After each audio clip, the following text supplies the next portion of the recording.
Driving requires a lot of executive function.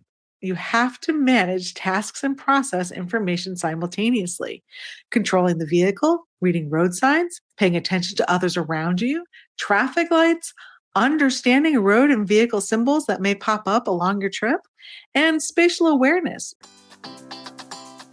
I'm Jenny Sherson, ex-special educator turned dyslexia interventionist. It wasn't so long ago that I, too, was overwhelmed by balanced literacy versus structured literacy, education speak, and everything in between. Fast forward after many, many hours of self-driven education, and you'll see I've built a thriving dyslexia practice helping students from age 6 to 18. My specialties? Working with the quote-unquote difficult, almost always 2E, student, and breaking down the complexities of dyslexia into everyday language strategies and action steps. When people talk about dyslexia and how it affects someone with it, the focus is almost always on how it affects them at school. People rarely talk about how the effects show up in everyday life. A dyslexic is always dyslexic no matter where they are and what they're doing. Let's take a look at 5 unexpected ways dyslexia can affect a person. Let's first look at travel. Now, I've talked about this before in episode 24, Traveling with a Dyslexic Child, but we'll look at it a little different this time. And there are some very specific challenges dyslexics face when traveling outside of their personal area. Maps and signs can be a challenge. A dyslexic may have trouble quickly and accurately reading signs, maps, or timetables, making it difficult to navigate the terminal, gate system, or a new city. Dyslexia can make it hard to quickly process spoken or written announcements about gate changes, delays, or cancellations, raising the possibility of missed connections. Managing travel documents such as passports, tickets, and reservations can be challenging due to difficulties with organization and reading. My dad came over just last week asking me to help him with the passport renewal process. He had gone to the local agency, had multiple copies of the renewal form, he was prepared for mistakes, and the government website up on his laptop, but he was afraid to go any further in case he messed it up. Together, we filled out the form online and I printed it all out for him. Filling out these forms takes more time and energy for someone with dyslexia. Overall, booking and planning can be difficult too. In the age of booking systems, online booking systems, filling out the forms and confirmation emails can be time consuming and prone to errors. There's a joke going around the internet that there is a desk in the Salzburg airport in Austria just for people who messed up and thought they were flying to Australia. And I can imagine many dyslexics or ADHDers can relate to that. Along with travel comes driving, and it's a whole issue on its own. First, there's the written portion of the exam to pass, which causes a lot of anxiety for many dyslexics. Then there is the reading of road signs. It can be difficult to quickly read and process road signs while driving, especially if the text is small or complex. Think of all those exits where there's an A, B, or C off ramp and 2 go off on the right and 1 goes off on the left. And I just had flashes of the New Jersey Turnpike as you approach New York in my head. Driving requires a lot of executive function.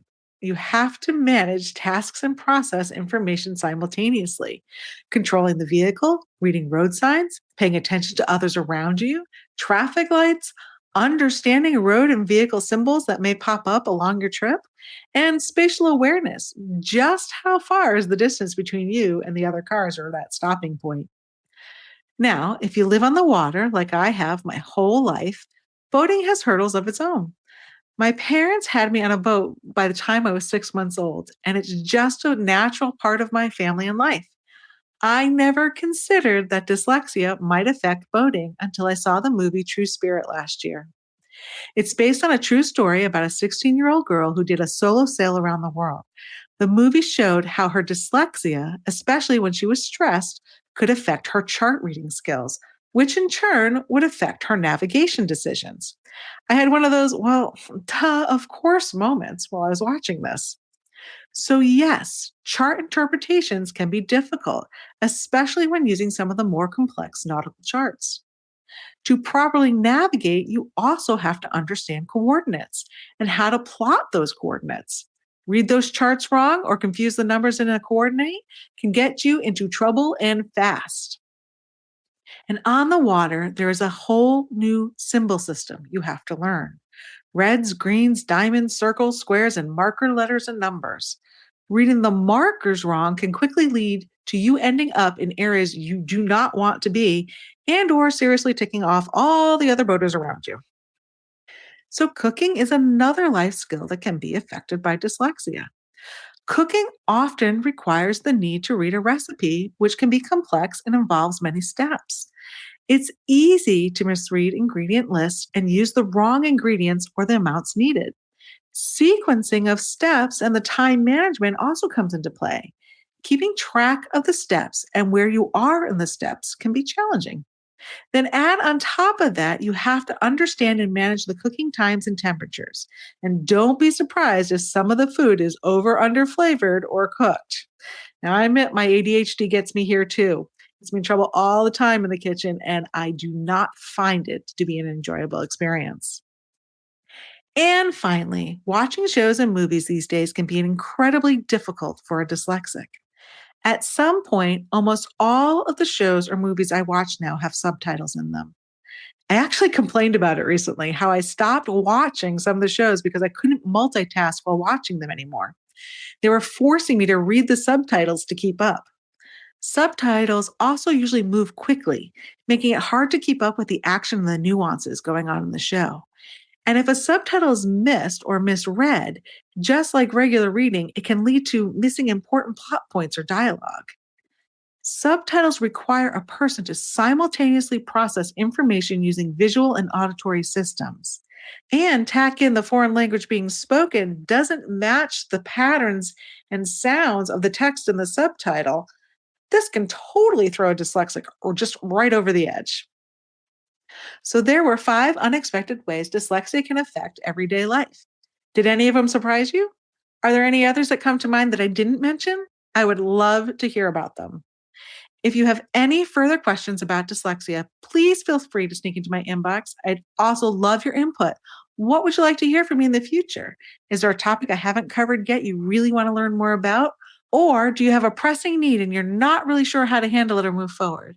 Send me a DM on Instagram or drop me an email at jenny@literacyuntangled.com. That's JENNIE @literacyuntangled.com. I can't wait to hear from you. Until next time, bye-bye.